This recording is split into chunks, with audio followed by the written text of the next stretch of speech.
안녕하세요. 사연에 빠지다의 DJ 민영입니다. 오늘 사연자님은 뒤통수가 얼얼할 정도로 충격적인 장면을 목격하고 말았다는데요. 과연 어떤 사연인지 들어보겠습니다. 오늘도 두 가지 사연 준비되어 있는데요. 끝까지 함께 해주실 거죠? 그럼 오늘의 사연 바로 시작해 볼게요. 구독과 좋아요 잊지 말고 꾹 눌러주세요.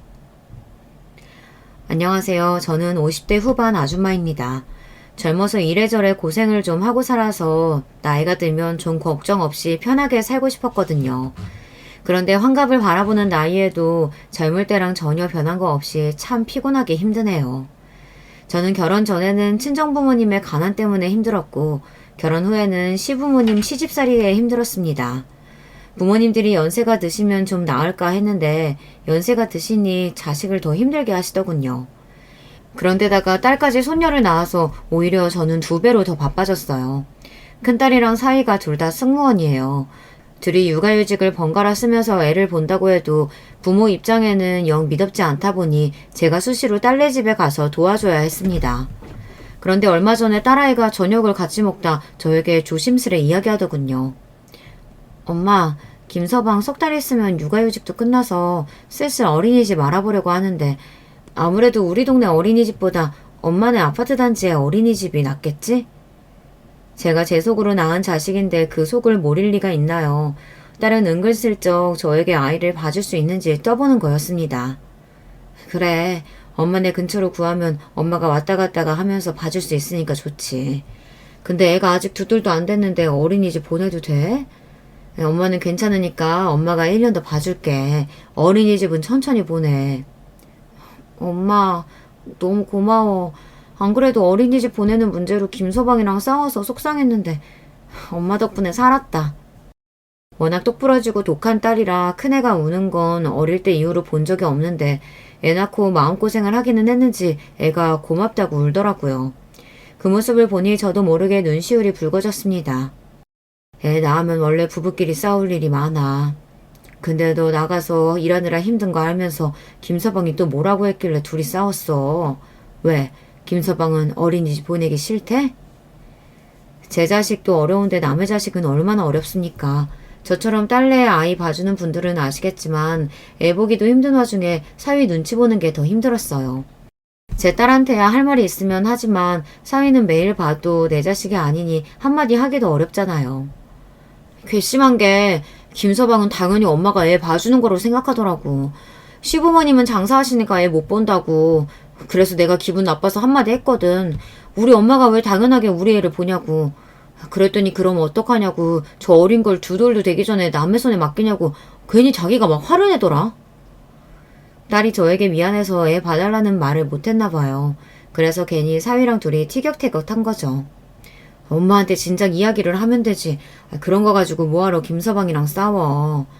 엄마랑 아빠 평생 싸우고 사는 거 보고 자라서 지겹다며. 너라도 남편이랑 싸우지 말고 잘 살아.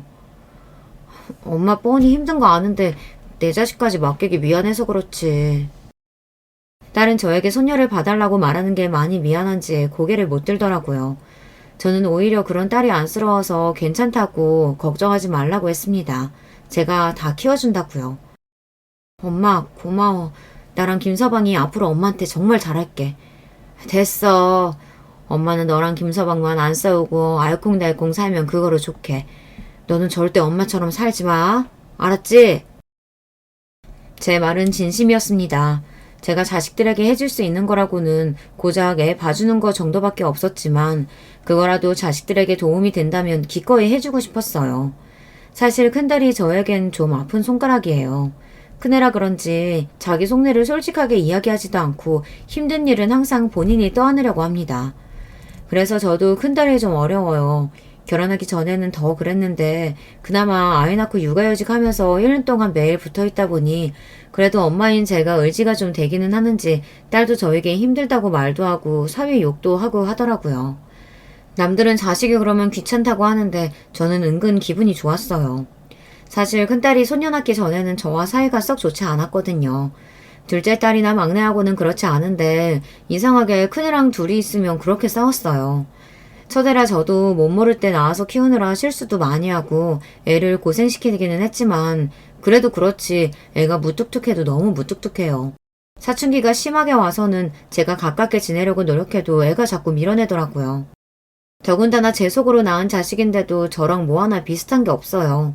성격이나 취향, 취미, 심지어 식성까지 저보다 남편을 많이 닮았습니다.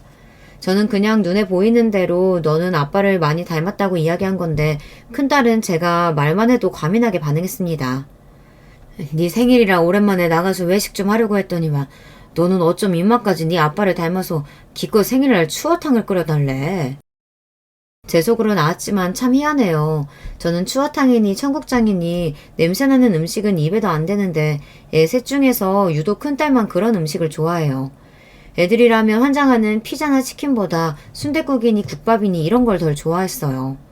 나가서 먹는 것도 별로 안 좋아하고요.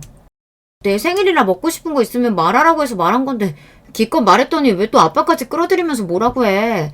해주겠다는 거야 말겠다는 거야. 평상시엔 말도 없고 무뚝뚝한 애가 자기 아빠 이야기만 하면 유독 더 예민하게 굴었습니다.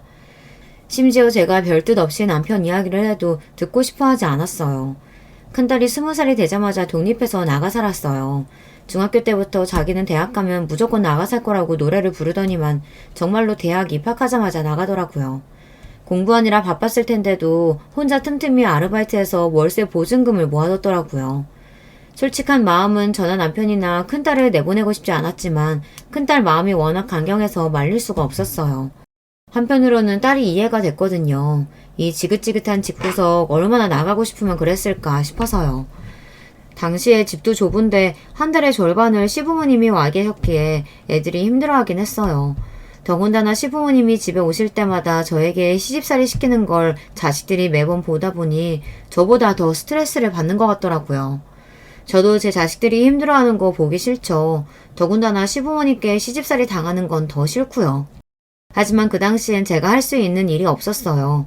시부모님이 지방에 사셨는데 두 분 다 연세가 들어서 둘이 살기 힘들다는 핑계로 한 달에 반은 우리 집에 또 반은 동선에서 보내셨거든요. 애도 많고 집이 좁아서 싫다고 하고 싶어도 제가 말 한마디 할 수 없었던 게 제가 조금만 시부모님께 싫은 티를 내면 남편이 난리를 쳤습니다. 결혼 전에 알았어야 했는데 제가 평생 이러고 살 줄은 꿈에도 몰랐어요. 시댁에 재산이 좀 있다는 말에 혹해서 뒤도 안 돌아보고 결혼한 건데 이게 돈만 있다고 해서 사람이 행복한 건 아니더라고요. 심지어 재산이라고 해봐야 시부모님이 손에 꼭 쥐고 계시니 시부모님이 아무리 재산이 많다고 해도 저나 남편은 빈터털이었어요. 남편은 전기회사에 다니는 기술자예요. 기술이 있어서 회사에서 잘릴 일은 없었지만 월급이 쥐꼬리라 남편 월급 가지고 애새 키우기는 항상 빠듯했습니다. 제가 애새 키우면서 아르바이트를 하지 않으면 집안이 돌아가질 않았어요. 시댁은 대대로 재산이 많은 집이라 대궐 같은 기와집에다가 그 집 근처에 있는 땅이랑 산이 다 시아버지 거예요. 남편은 시부모님이 돌아가시면 그 재산 다 장남인 본인에게 올 거라고 기대하면서 시부모님 말이라면 항상 덜덜했습니다. 하지만 제 생각은 달랐어요. 남편이 장남이긴 해도 남편 밑에 시동생보다는 사람이 좀 모자라요. 직장도 시동생보다 변변찮고 저도 동서에 비하면 잘난 게 하나도 없습니다. 시부모님도 항상 저희네와 동서네를 비교하시는데 은연중에 동서와 시동생을 더 챙기시고 예뻐하시는 게 제 눈에는 보여요. 아무것도 모르는 남편은 시동생에게 지지 않기 위해 부단히도 노력합니다. 그 덕분에 저와 동서만 매번 시부모님 시중을 들어야 했죠. 시부모님은 그리 의리한 집을 놔두고도 항상 좁은 아들네 집에 와서 며느리들의 시중을 들게 하셨어요. 말은 본인들이 연세가 들어서 밥도 못 해먹을 정도로 힘들어서라고 하지만 우리 집에 와서 저한테 잔소리 하실 때 보면 아주 힘이 넘치세요. 그때가 20년이 지났는데도 시부모님의 잔소리는 아직도 또렷하게 기억이 나요. 항상 동서랑 비교하시면서 제가 차려준 밥상을 한 번도 맛있다고 한 적이 없어요. 이래서 집안의 맏며느리는 잘 들어와야 하는 건데 애미가 워낙 없는 집에서 자라서 그런가. 애미 너는 왜 그렇게 손이 작냐? 식구가 몇인데 고기를 이것밖에 안 했어? 부자면 뭐래요. 맨날 며느리 집에 와서 지내시면서도 그 흔한 용돈 한 번 안 주는데 남편 월급 가지고 애들 키우면서 한 달에 절반씩 시부모님까지 모신다는 게 현실적으로 가능하지가 않아요. 그런데도 시부모님은 매번 제가 차린 밥상 가지고 저를 나무라셨습니다. 그러게 둘째네랑 이렇게 차이가 나네. 작은애는 확실히 친정이 잘 살아서 그런가 애가 상 차리는 것부터 집안 살림하는 것까지 얼마나 야무진지 몰라. 음식도 간이 딱딱 맞는다니까. 근데 너는 친정에서 뭘 배웠길래 시부모님 드시는데 반찬이 이렇게 부실하냐? 그러게, 어머니 아버지 오셨는데 당신은 반찬이 이게 뭐야. 내일은 신경 좀 더 써. 아버지 어머니, 제가 내일은 퇴근하고 오면서 닭이라도 몇 마리 튀겨올 테니까 오늘만 그냥 좀 드세요. 매일 듣는 잔소리라 이골이 날 지경인데도 항상 옆에서 거드는 남편 때문에 더 미웠습니다. 생활비라고는 쥐꼬리만큼 줘서 매번 막내 없고 여기저기 아르바이트까지 하러 다니게 하면서 뭐가 잘났다고 저런 소리를 하는지 몰라요. 저도 문제는 문제인 게 시부모님이 하시는 잔소리에 한두 번은 꾹 잘 참다가도 꼭 세 번째까지는 참지 못하고 꼭 싫은 소리를 하고 말았습니다. 서방님이야 직장이 좋으니까 월급이 많아서 그렇죠. 애들 아빠 버는 거로는 애새 키우기에도 벅차요. 말해봐야 어차피 소용없다는 걸 알면서도 저는 저도 모르게 꼭 말을 해서 한 소리를 더 들었습니다. 어머, 얘 시부모님 앞에서 말하는 것 좀 봐. 너 지금 우리 앞에서 내 아들 능력 없다고 무시하는 거니? 너는 어쩜 맏며느리라는 애가 그렇게 생각이 없냐? 아이고, 내가 살다 이제 별꼴을 다 본다. 이제 내가 죽을 때가 됐나 보다. 며느리가 시아버지 앞에서 아들 자신 욕하는 거나 듣고 있고. 아버지, 무슨 소리를 그렇게 하세요. 저희가 잘못했어요. 당신 빨리 어머니 아버지께 사과 안 해? 남편은 저에게 빨리 잘못했다고 빌라고 난리였습니다. 저는 한숨이 절로 나왔어요. 하루 종일 시부모님 밥상 차리고 청소하고 빨래까지 해다 바치면서 이제는 말 한마디 했다고 빌기까지 하라네요. 그때였어요. 전혀 생각지도 못한 일이 벌어졌습니다. 할머니, 할아버지, 우리 엄마가 해주는 밥 맛 없으면 우리 집에 안 오면 되지. 왜 자꾸 와서 우리 엄마 힘들게 만들어요? 안 그래도 우리 엄마 아빠랑 사느라 힘들어하는데 할머니, 할아버지까지 우리 엄마 괴롭혀서 우리 엄마 이제 아예 집 나가버리면 할머니, 할아버지가 책임질 거예요? 당시에 중학생이던 큰애가 나서서 시부모님께 소리를 지르더라고요. 저는 놀라서 큰애에게 왜 그러냐고 방에 들어가라고 했습니다. 그런데도 딸은 씩씩거리면서 시부모님을 노려봤어요. 뭐야? 이 기집애가? 어디 감히 되바라지게 어른들이라 끼어들어? 예미 너는 대체 딸려 교육을 어떻게 시켰길래 애가 이런 말을 하게 만들어? 너 설마 애들 앞에서 집 나간다는 소리도 하니? 아니에요, 어머님. 제가 집을 나가긴 왜 나가요? 그런 거 아니에요. 애가 괜히 어른들끼리 큰 소리 내니까 놀라서 그런가 봐요. 제가 단단히 주의 줄게요. 저야 이미 시부모님께 예쁨 받기는 이미 글렀지만 그래도 손주들이라면 끔찍하게 생각하시는 분들인데 괜히 저 때문에 큰애까지 시부모님 눈밖에 나게 하고 싶지는 않았어요. 그래도 큰애는 공부 잘한다고 시부모님이 예뻐해 주시고 용돈도 주고 하셨는데 괜히 미움받아봐야 좋을 게 없으니 저는 나서서 주의 주겠다고 했습니다. 그런데 그때 큰애가 굳이 안 해도 될 말을 하고 말았어요. 엄마가 뭘 잘못한 게 있다고 자꾸 죄인처럼 굴어. 우리 집에서 죄인은 아빠잖아. 할머니, 할아버지, 아빠 바람 피웠어. 바람 피우다가 우리한테 걸렸다고. 혼나도 아빠가 혼나야지 왜 자꾸 엄마한테 그래? 저는 순간 가슴이 철렁 내려앉는 것만 같았습니다. 안 그래도 시아버지께서 항상 남편을 시동생이랑 비교하시면서 가장구실 못하는 못난 놈 취급하는데 바람을 피웠다는 사실까지 알게 되셨으니 더 한심하게 생각하실 게 뻔했어요. 뭐 바람? 아이고, 못난 놈이 하다하다 이제 바람까지 피워? 내가 죽어야지. 아이고, 당신 뭐해? 당장 짐 싸. 내가 다시는 너희 집에 오나 봐라. 아버지 아니에요. 제가 무슨 바람을 피웠다고. 애가 괜히 뭘 몰라서 하는 소리예요. 시간도 늦었는데 그냥 주무시고 가세요. 됐다. 너는 나이만 처먹었지 어릴 때랑 달라진 게 하나도 없다. 우린 당장 둘째 내로 갈 테니까 얼른 택시 불러. 그날 밤 시부모님은 곧장 짐을 싸서 그대로 동선의 집으로 가버리셨습니다. 택시에 올라타면서 시어머니께서 저를 쏘아보시는데 손발이 다 저리더군요.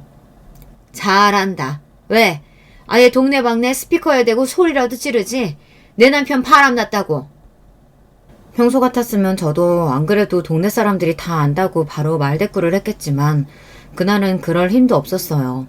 제가 그때까지 힘겹게 참고 산 세월이 한순간에 와장창 무너지는 것 같더라고요.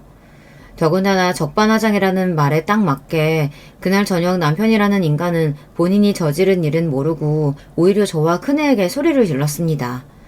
잘한다 잘해. 어미라는 게 자식 입단속 하나 못 시켜서 이런 사단을 만들어. 이제 다시는 우리 집에 안 오신다는데 이러다가 아버지 재산 다 재영이 놈한테 가면 당신이 책임질 거야? 바람은 네가 피워놓고 내가 그걸 왜 책임져? 나도 모르겠으니까 쓸데없는 소리 하지 말고 들어가서 잠이나 자.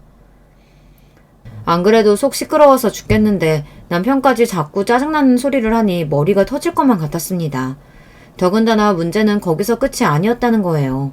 다음날 오후 동서에게 연락이 왔는데 저는 더 황당한 일을 겪었습니다. 오랜만에 전화를 건 동서가 제게 따지듯 말을 하는데 기가 막히더군요. 형님은 이번 주까지 아버님 어머님 모시기로 하셨으면 약속을 지키셨어야죠. 연락도 없이 그냥 가시라고 하면 어떡해요. 제가 어젯밤부터 얼마나 고생했는 줄 아세요? 물론 제가 동서였어도 연락도 없이 갑자기 시부모님이 들이닥쳤으니 화가 날 만합니다. 하지만 동서도 어제 우리 집에서 있었던 일을 이미 다 들었을 텐데 저에게 따지듯 이야기를 하니 기분이 좋지는 않더군요. 우리도 어제는 일이 많아서 내가 미처 동서한테 연락을 못했네. 미안해. 근데 동서도 어머님 아버님 성격 알잖아. 우리가 말린다고 안 가실 분들인가? 그러게 자식 단속을 하셨었어야죠. 애가 할머니 할아버지 앞에서 그런 소리까지 하게 하시면 어떡해요? 암튼 수정이 걔도 진짜 애가 참 독해요.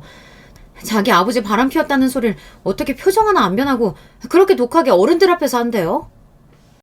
저를 무시하고 저를 함부로 대하는 건 상관없어요. 시댁에서 항상 제가 당하던 일이니까요.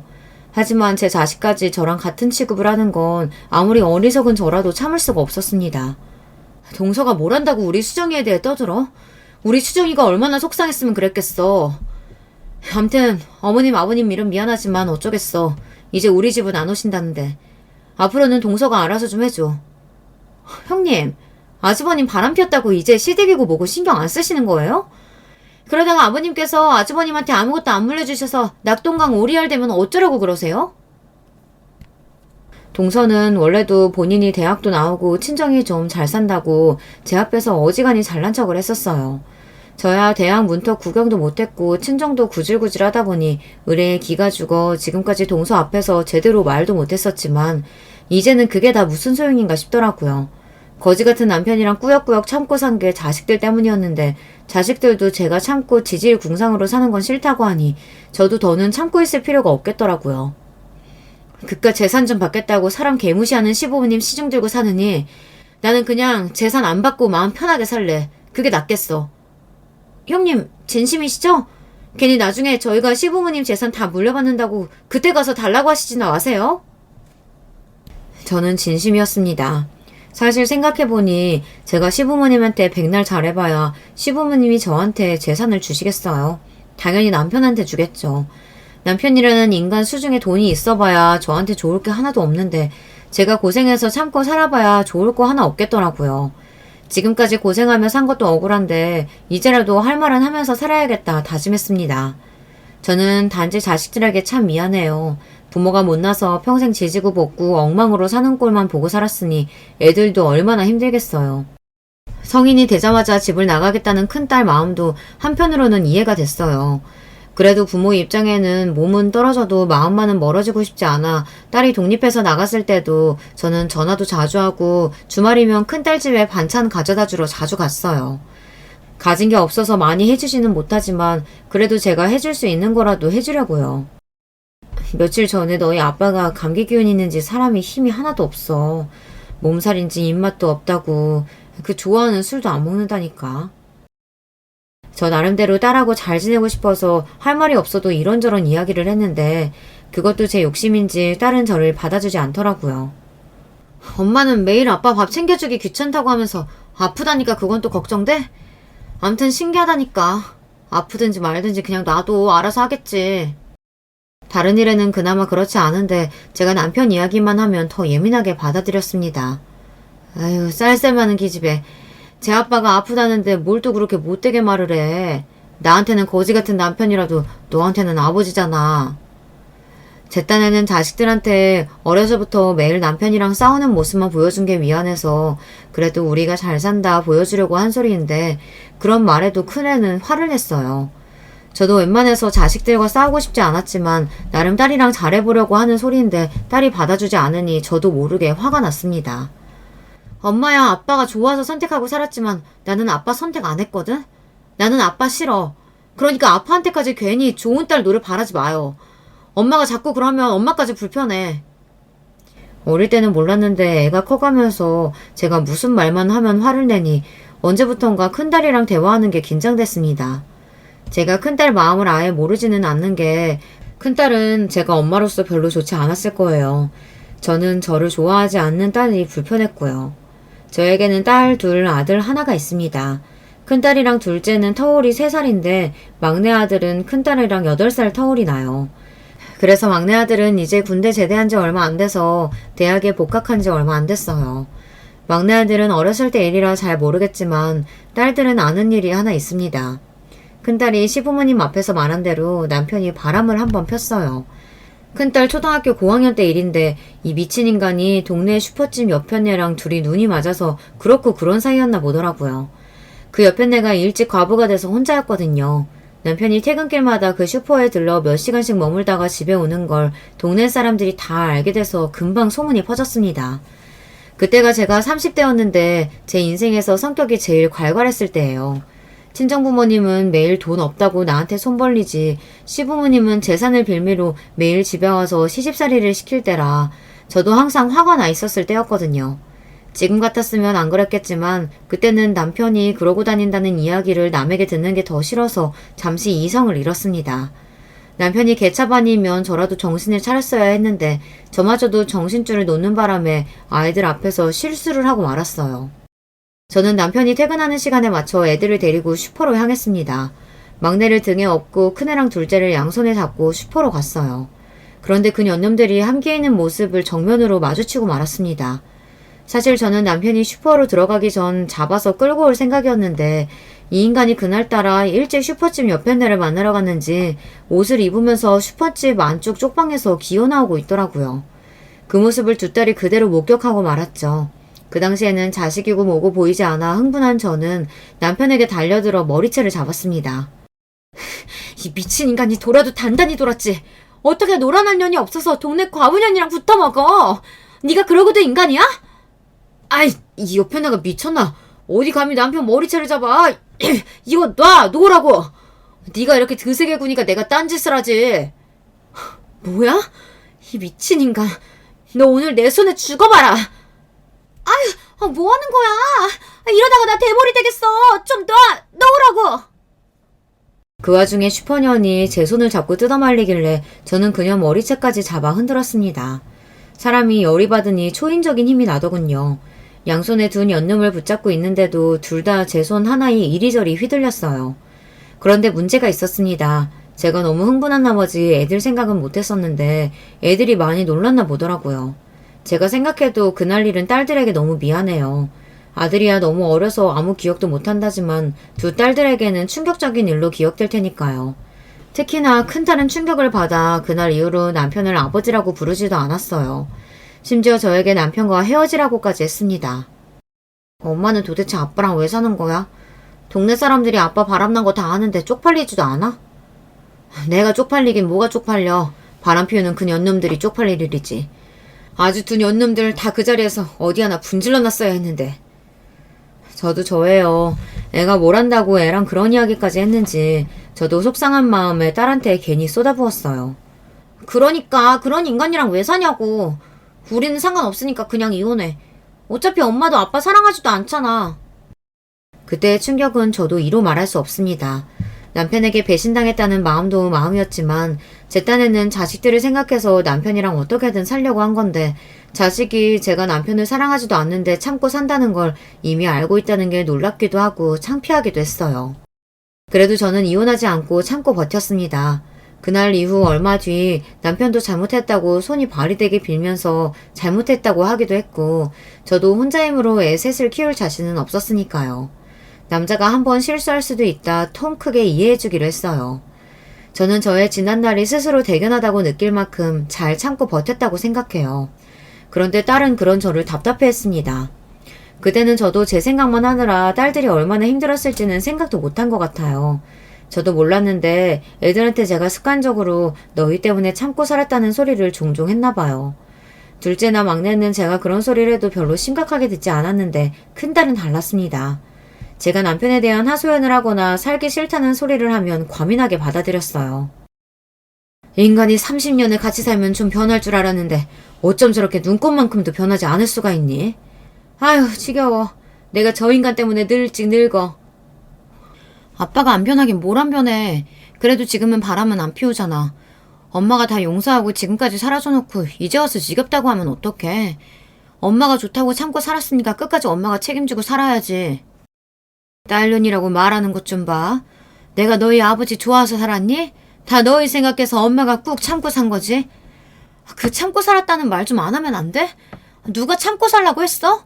엄마가 혼자 살 자신 없어서 멋대로 아빠 용서해줘놓고 지금 와서 왜 나한테 생색이야, 생색은. 너 어떻게 엄마한테 그런 말을 해? 엄마가 어떻게 살았는지 제일 잘 아는 년이 꼭 그렇게 잔인하게 말을 해야겠어? 그때는 저도 왜 그랬는지 아무 잘못 없는 큰딸에게 괜히 화를 냈어요.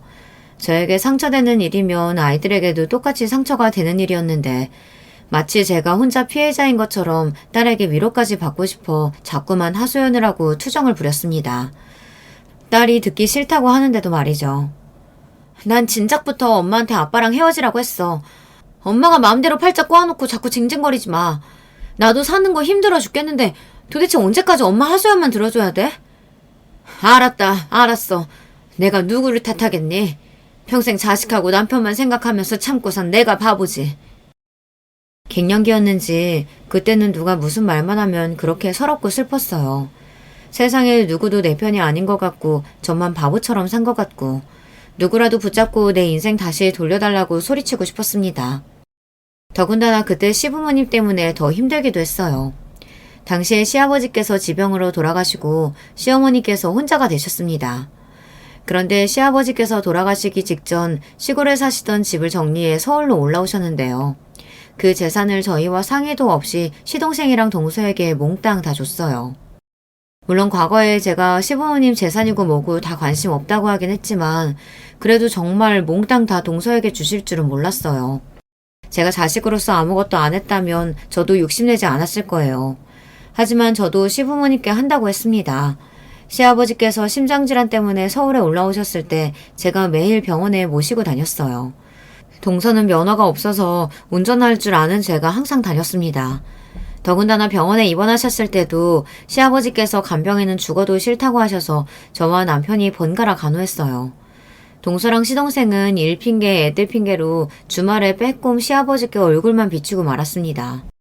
반면 저는 병원에 있으면서 시아버지 소변통까지 받고 기저귀까지 채워드리고 했어요.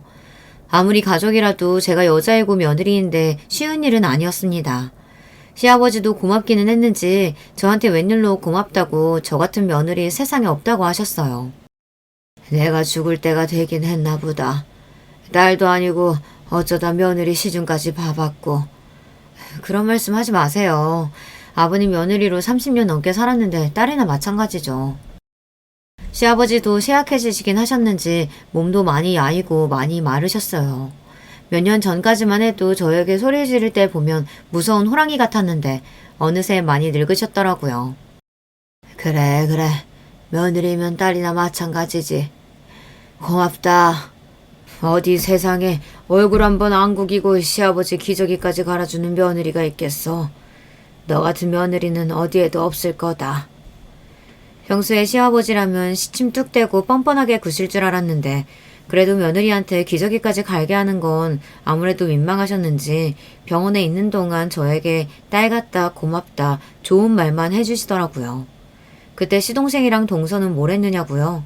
시동생은 간호하는 대신 시부모님께 돈으로 드렸어요.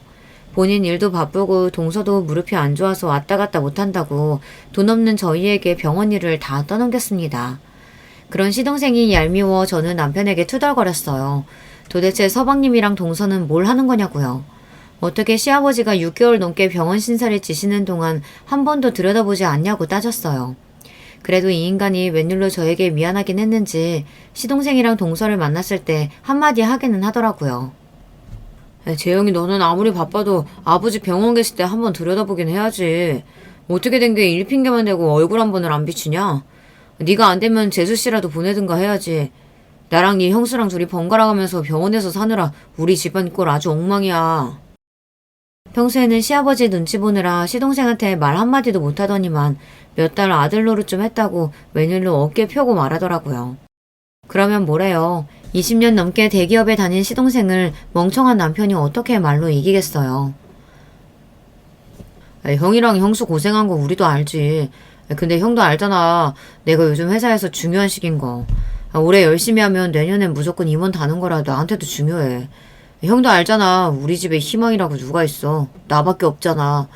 아버지 돌아가시기 전에 아들이 대기업 임원 소리 듣는 거 보시게 해야 할 거 아니야. 우리 집에 희망 어쩌고 하는 시동생의 소리에 남편은 금세 다시 풀이 죽었습니다. 뭐 그거야 그렇지. 너 임원 되면 아버지 오늘 내일 하시다가도 벌떡 일어나실 거야. 그럼 형. 나도 힘들다니까. 장남인 형이 잘 나가봐. 막내인 내가 이렇게 열심히 직장 생활할 필요가 뭐가 있냐고. 그래. 내가 능력이 없어서 우리 막내가 고생이 많다. 에이, 형은 뭘 또 그렇게까지 말해. 각자 자기가 잘하는 거 하면서 사는 거지. 형수, 죄송해요. 아버지 간호하느라 많이 고생하셨죠? 근데 형수도 참 대단해요. 애들 엄마는 워낙 마음이 어리고 몸이 약해서 아버지 병간호는 죽어도 못하겠다는데 형수는 어떻게 몇 달을 하셨어요? 감사해요. 아버님이 죽어도 간병인은 싫다고 하시는데 뭐 방법이 있나요? 할 수 있는 사람이 해야죠. 시동생의 여우 같은 말솜씨에 금세 저나 남편이나 다 말려들었어요. 저도 마음 같아서는 하고 싶은 말이 많았지만 말해봐야 뭐 하겠어요. 무슨 말을 해도 시동생 말솜씨를 이길 수가 없을 텐데요. 더군다나 돈 없으면 몸으로라도 때워야지 어쩌겠어요. 저나 남편이나 둘 다 능력이 없으니 할 수 없는 노릇이었죠. 거기다가 남편은 한편으로 우리가 바로 곁에서 수발을 다 들었는데 설마 시아버지께서 그냥 입 싹 닫겠냐고 끝까지 기대했어요. 그런데 저희에게 떨어진 콩고물은 하나도 없었습니다. 이유는 간단했어요. 동서가 미리 선수를 쳤더라고요. 아버님 돌아가시면 어머님은 저희가 모실게요. 걱정하지 마세요. 몰랐는데 저나 남편이 병원에서 시아버지 병간호를 하고 있을 때 동서는 매일 시어머니를 모시고 여기저기 놀러다니며 시어머니에게 점수를 따고 있었더라고요. 그러면서 시아버지가 돌아가시면 본인들이 시어머니를 모실 테니 걱정하지 말라고 했답니다. 그랬으니 시어머니는 동서에게 홀라당 넘어가서 시아버지에게 집을 판 재산을 다 둘째네에게 주라고 하신 거예요. 당신 없으면 나 혼잔데 그 까마득한 세월을 외로워서 어떻게 살아. 그래도 우리 착한 둘째 며느리가 고맙게도 먼저 나 데리고 살아준다는데 당연히 재산이든 뭐든 우리가 있는 건 다 둘째네 줘야지. 아이고 우리 둘째가 그런 생각을 다 하고 역시 대학물 먹은 며느리는 다르다니까. 기특하네 기특해. 시아버지께서 돌아가시고 나서 동서가 시어머니를 모신다는 조건으로 시아버지는 시동생에게 그 으리으리한 기와집을 판 재산을 몽땅 다 증여해 주셨어요. 저와 남편은 당연히 서운했죠. 하지만 동서가 시어머니를 평생 모시겠다는데 제가 무슨 할 말이 있나 싶어서 억울해도 그러려니 했습니다. 사실 동서도 대단한 게 돈이 아무리 좋아도 시어머니 성격이 보통이 아닌데 앞으로 평생을 어떻게 모시겠다는 건지 모르겠어요. 지금까지 시어머니 시집살이 하는 것도 힘들어서 매일 툴툴거리던 사람이 앞으로 남은 세월을 어떻게 감당하려고 하나 싶었죠. 세월에 장사 없다더니 시어머니도 늙기는 늙더라고요. 사실 다른 사람은 다 변해도 저희 시어머니는 절대 안 변할 줄 알았어요. 워낙 꼬장꼬장 하셨어야 말이죠. 70이 넘어도 80이 넘어도 항상 저만 보면 날카롭게 구시고 잔소리를 하시니 우리 시어머니는 90이 넘어도 똑같겠다 했습니다. 그런데 시아버지께서 돌아가시고 나서부터는 시어머니께서 확연히 달라지셨어요. 동선에 들어가시고 나선 특히나 더 다른 사람 같았죠. 사실 시어머니 성격이 보통이 아니다 보니 동서도 처음 시어머니를 모시기 시작했을 때는 저만 보면 힘들다고 투덜거렸어요. 시아버지가 돌아가시고 나서 처음으로 맞이하는 시어머니 생신이라 가족들이 다들 모여서 조촐하게 생일 파티를 한 날이었어요. 오랜만에 애들까지 다 모이니 시어머니께서도 기분이 좋으신지 노래도 부르고 춤까지 추시더라고요. 그 모습을 다들 흐뭇하게 바라보고 있는데 동서 표정이 안 좋더군요. 저는 그럴 줄 알았다 싶다가도 어쩐지 동서한테 마음이 쓰여 슬쩍 동서 곁으로 다가갔어요. 그랬더니 동서가 기다렸다는 듯 제 옆에 착 붙어 그동안 마음에 남아놨던 이야기를 하더라고요. 원래 나이 들면 잠을 안 자는 거예요? 저 어머님 때문에 정말 미쳐버리겠어요. 새벽 1시만 되면 일어나서 거실이고 화장실이고 자꾸만 왔다 갔다 하시는데 진짜 돌아버리겠다니까요. 애들도 아침 일찍 출근해야 되는데 할머니가 새벽마다 돌아다니는 통에 자꾸 새벽에 깬다고 투덜거려요. 우리 친정엄마도 그랬어. 연세 드시면 자꾸 초저녁에 주무시고 새벽에 깨시더라. 잠이 안 오니까 계속 돌아다니고. 그러니까요. 초저녁에 자꾸 주무시려고 해도 못 주무시게 하는데도 제 말을 안 들어요. 저녁 차리면 졸려서 대충 드시고 한참 주무시고는 새벽에 배고프다고 자꾸 일어나서 냉장고 뒤진다니까요. 동서가 얼굴까지 붉어져서 말을 토해내는데 저는 처음엔 마냥 웃겼어요. 그러게 무슨 자신감으로 시어머니와 살겠다고 했냐고 했습니다. 어쩌겠어. 동서가 어머니 끝까지 책임진다고 했으니까 무슨 일이 있어도 참고 살아야지. 형님, 제가 고생한다니까 은근 기분 좋으신가 봐요? 동서는 제 말에 원망스럽다는 듯이 눈을 흘겼습니다. 아휴, 왜 괜히 나한테 시비야. 동서가 자신 있다고 그 많은 재산 다 가져갔으면 당연히 참고 살아야지. 그럼 어떡해. 사실 저는 동서 말대로 고소하기는 했습니다. 우리 어머니가 보통 성격도 아니고 모시고 사는데 쉬운 줄 알았어? 몰라요. 저는 형님이 제 마음 알아주실 줄 알고 이야기한 건데 아무튼 내 마음 아무도 모른다니까. 동서는 서운하다는 듯 콧방귀를 뀌고는 주방으로 들어가 버렸어요. 그 뒷모습을 보는데 동서가 어머니를 모시고 사는 게 힘들기는 힘든지 살이 많이 빠지기는 했더라고요. 그 후 1, 2년 동안도 시어머니랑 사는 게 힘들다고 매일 우는 소리를 하더니만 그래도 점차 참을만 한지 얼마 전부터는 별말 없었어요. 저는 이상해서 동서에게 물었습니다. 전에는 만날 때마다 어머니 때문에 힘들다고 우는 소리 하더니만 오늘은 조용하네. 안 그래도 어머니가 자꾸 잠을 안 주무시길래 낮에 문화센터도 모셔다 드리고 수영장도 다니고 했더니 전보다 피곤하신지 좀 주무시더라고요. 확실히 전보다는 나아졌어요. 동서가 확실히 머리가 좋은 사람이라 그런지 머리를 쓰긴 썼더군요. 시어머니를 바쁘게 만들었더니 확실히 잠이 늘었대요. 전처럼 새벽에 일어나 돌아다니시지 않으시니 동서가 덜 힘들다고 하더라고요. 신기하게 그 이후에 동서가 시어머니 욕을 딱 멈췄어요. 그리고 더 신기한 건 시어머니였습니다. 잠을 잘 주무신다고 하신 이후부터는 신기할 정도로 사람이 유순해졌더라고요. 말이 좋아 유순해진 거지 어딘가 힘도 없고 전보다 말수도 많이 줄었어요. 변한 시어머니가 신경 쓰이기는 했지만 동서도 시동생도 별말 없길래 저나 남편은 마냥 잘 지내시나 보다 했습니다. 그러던 어느 날이었어요. 상상도 못한 일이 벌어지고 말았습니다. 얼마 전부터 좀 이상한 일이 있었습니다. 시어머니께서 당뇨가 있어서 저랑 3달에 한 번 약을 타러 병원에 가요. 최근에 약을 탈 일이 있어서 시어머니를 모시고 병원에 가는데 시어머니가 좀 이상하더라고요. 동선의 집에서 병원까지 차로 20분밖에 안 걸리는데 그 사이에 잠이 드셨어요. 그러더니 병원에 도착해서 깨워도 일어나질 않으시더라고요. 제가 어깨를 흔드는데도 세상 모르고 주무셨어요. 저는 아무래도 이상해서 동서에게 전화를 걸었습니다. 병원에 도착했는데도 시어머니께서 일어나질 않는다고요. 그러자 동서가 하는 말이 요즘 시어머니께서 부쩍 잠이 많아지셔서 툭하면 낮잠을 잔다고 하더라고요. 저는 아무래도 이상해서 병원에 온 김에 의사에게 물어봐야겠다 싶었습니다. 아무래도 시어머니께서 당뇨가 있다 보니 혹시 당뇨 수치가 전보다 더 안 좋아졌나 신경이 쓰여서요. 시어머니를 간신히 깨워서 진료 시간에 맞춰 병원에 들어갔어요. 피검사랑 소변검사를 하고 진료실에 들어갔는데 의사 말이 당뇨 수치는 전에 왔을 때랑 별로 차이가 없다고 하더라고요. 약도 드시던 대로 그대로 먹으면 될 것 같다고요.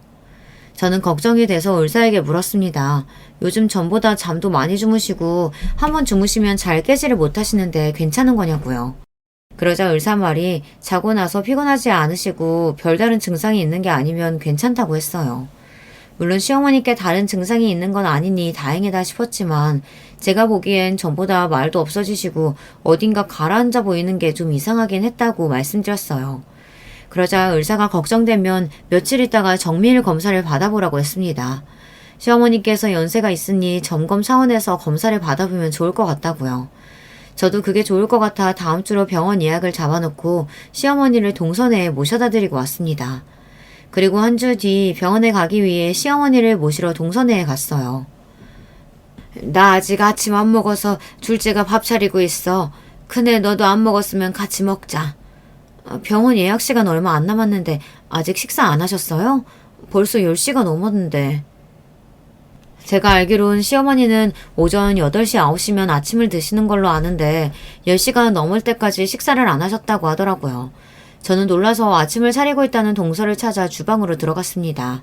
그런데 제가 주방으로 들어가자 동서가 화들짝 놀라더니 어머니가 드실 밥에 뭔가 넣다가 놀라서 손에 있는 걸 허리 뒤로 빠르게 숨기더라고요. 저는 아무래도 이상해서 동서에게 다가갔습니다. 내가 병원 10시 예약이라고 했는데 어머님 아직도 아침 안 드셨어? 그게 사실은 어머님이 조금 전에 일어나셨어요. 제가 아무리 깨워도 안 일어나셔서 어머니 성격 아시잖아요. 배고프면 아무것도 못 하시는 거. 좀 늦어도 아침은 드시고 가셔야 할 것 같아요. 어머, 형님 뭐 하시는 거예요? 동서가 뭔가 숨기는 듯한 얼굴로 제 눈도 마주치지 못하며 말을 웅얼거렸습니다. 저는 아무래도 이상해서 저는 동서의 등 뒤로 다가가 허리춤에 숨긴 물건을 낚아챘습니다. 그러자 동서가 어쩔 줄 몰라 하더니 제가 뺏은 물건을 다시 뺏기 위해 저에게 달려들더군요. 동서의 행동에 놀란 저는 황급히 손에 들고 있던 물건을 확인했습니다. 그런데 작은 통에 가루로 된 약이 들어있더라고요. 동서 왜 이래? 도대체 어머니 밥에다가 뭘 넣었길래 그러는 거야? 이거 뭐야? 형님, 그게 뭐냐면요. 사실은 수면제예요. 이거 먹으면 노인네가 조용히 자길래. 동서의 말에 저는 놀라서 입을 다물지 못했습니다. 그리고 수면제라고 말하는 동서의 눈동자도 잔뜩 풀린 게 이상했어요. 동서, 설마 지금 80이 넘은 노인네한테 매일 수면제를 먹인 거야? 저는 너무 황당해서 말도 제대로 안 나오는데 동서는 뻔뻔하게 짝이 없더라고요. 80 넘었으면 이제 살 만큼 사셨잖아요. 어차피 매일 약으로 연명하는 인생인데 그깟 수면제 좀 먹으면 어때요? 순간 저는 온몸에 소름이 돋았습니다. 이런 일이 있다는 건 뉴스나 드라마에서나 봤지 정말 제 주변에서 일어날 거라고는 상상도 못했어요. 동서, 제정신이야? 그걸 지금 말이라고 해? 사람이 아무리 힘들어도 할 일 못할 일이 있는 거지. 이런 짓까지 하면 어떡해? 형님은 안 해봐서 몰라요. 어머님 모시고 사는 게 얼마나 지옥인지 모르죠? 나도 살려고 그런 거예요. 그러니까 제발 애들 아빠랑 아주버님한테는 비밀로 해주세요. 제 손까지 잡고 동서가 비는데 순간 저는 겁이 덜컥 났습니다. 지금이라도 제가 알아서 다행이지 혹여 시어머니 건강에 문제라도 생겼으면 어쩔 뻔했어요.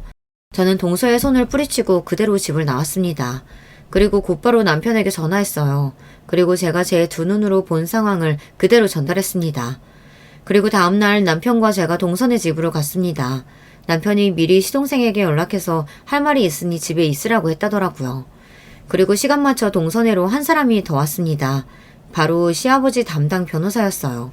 살아생전 시아버지의 재산 관련 업무를 해주셨던 분이죠.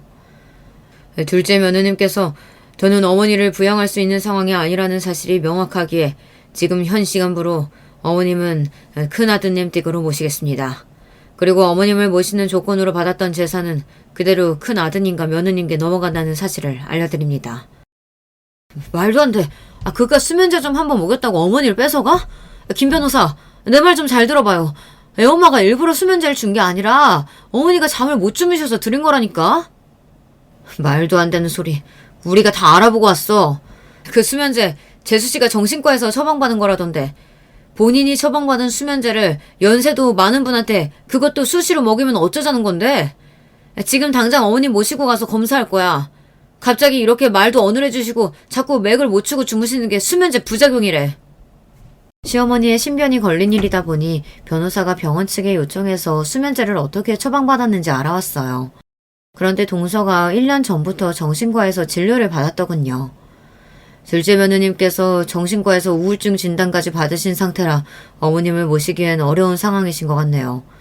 둘째 아드님이 따로 어머니를 부양하실 게 아니라면 예정대로 큰아드님 댁으로 모시겠습니다. 말도 안 돼. 어머님은 저랑 사실 거죠? 그쵸? 그 와중에도 시어머니는 아직도 잠에 취해서 저희가 무슨 소리를 하는 줄도 모르셨어요. 이거 봐. 도대체 수면제를 얼마나 먹였길래 우리 엄마를 저 지경으로 만든 거야? 재영이 너 이 새끼. 네 마누라가 어머니 이렇게 만드는 동안 너는 뭐하고 있었냐? 남편은 시동생의 멱살을 잡았습니다. 그 와중에도 동생과 시동생은 어머니를 끝까지 모시겠다고 소리쳤지만 그럴 수가 없었습니다. 시아버지께서 돌아가시기 전 유언장에 이미 다 정리를 해놓으셨더라고요. 집이며 땅이며 모든 재산은 시어머니를 제대로 부양하는 자식에게 모두 다 증여하겠다고요. 그랬습니다. 결국 시어머니를 우리 집에 모셨어요. 시어머니의 상태는 수면제 과다 복용으로 인한 부작용이 맞았어요. 그 이후 시어머니는 한 달째 병원 치료를 받고 계십니다. 변호사 말이 시부모님의 재산뿐만이 아니라 동서가 시어머니에게 한 행동을 고소해서 위자료까지 받을 수 있대요. 남편과 시어머니는 동서의 행동이 괘씸하다며 지금이라도 당장 살인 미수로 동서를 고소할 것처럼 굴어요. 하지만 저는 그렇게까지 하고 싶지 않습니다.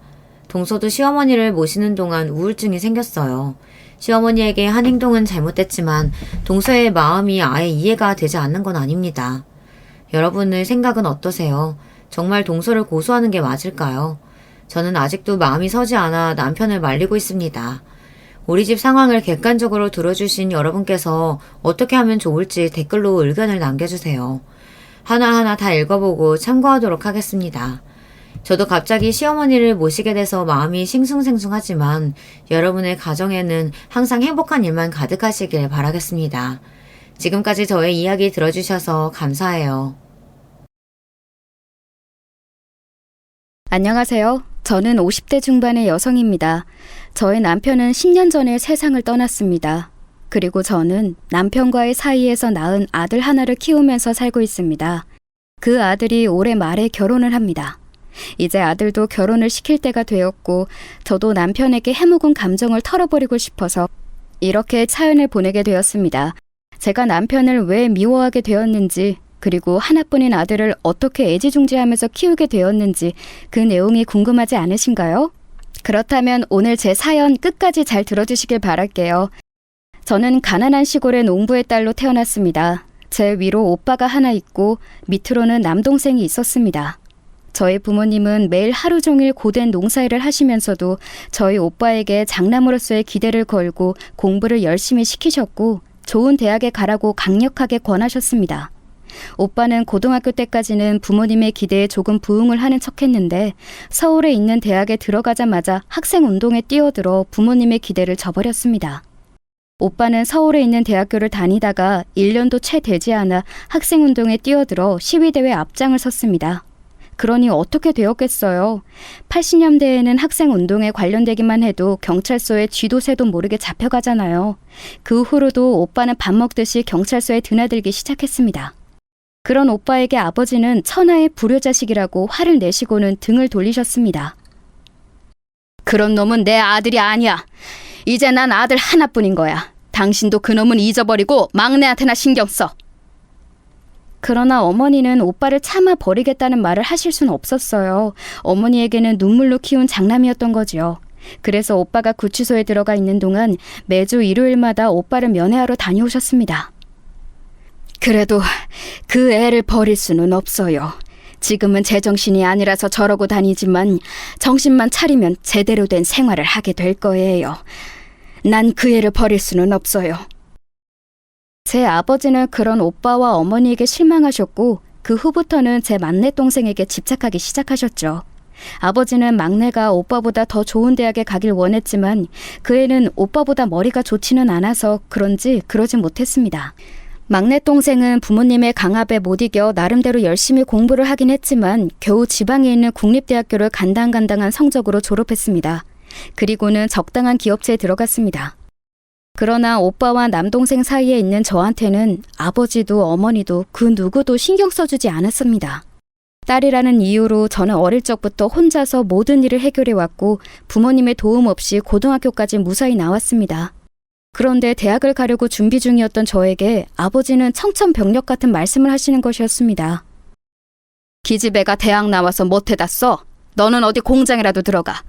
그래서 네 오빠 등록금이나 벌어다 주고 적당한 나이가 되면 시집갈 생각이나 해라.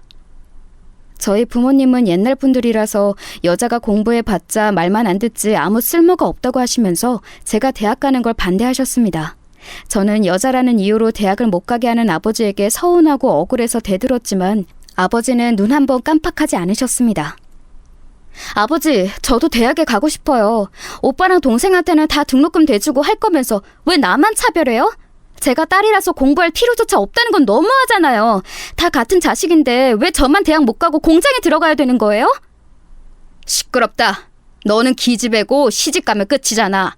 시집 귀신이 될 애한테 무슨 등록금을 써? 자식 새끼 대학 보내는데 돈이 한두 푼 드는 줄 알아? 아버지는 딸내미 대학 보낼 돈은 없어. 그러니까 얌전히 돈이나 벌다가 시집 가. 알았어?